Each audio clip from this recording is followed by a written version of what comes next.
Hello and welcome to This One Thing, a weekly devotion brought to you from First Presbyterian Church of Fort Lauderdale. My name is Chandler Gelb and I am the youth director here. I work with our students from middle school all the way through college.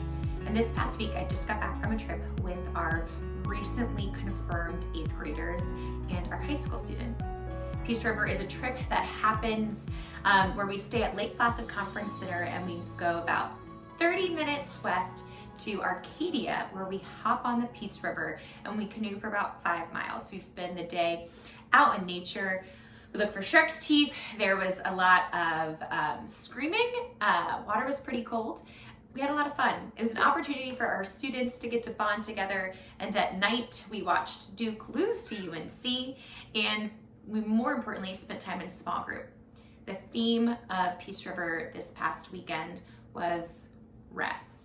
Trying to get rest. Rest not in just the physical sense, but the emotional and spiritual sense. Rest in that way is defined as easement and refreshment.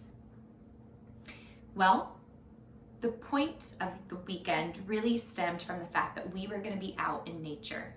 Repeatedly, we see in the Bible the fact that Jesus, after doing his ministry, after doing his work, would retreat into nature.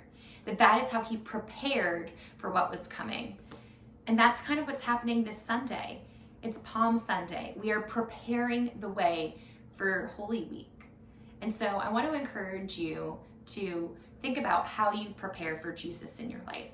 One of those ways I'd like to encourage you to do is to seek rest. And not just any specific rest, but resting in nature.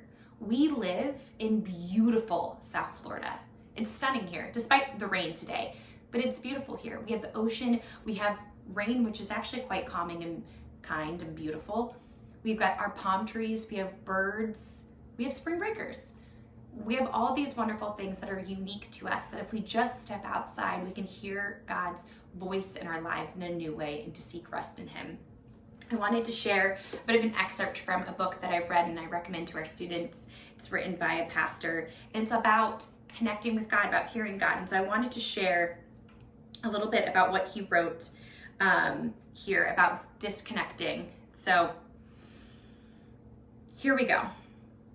In disconnecting from nature, we disconnect from our ability to hear God in what he has made. We must reconnect with that part of ourselves and our faith. Our senses that would discover God's voice in the world have become dulled through both our suspicion and life's pace.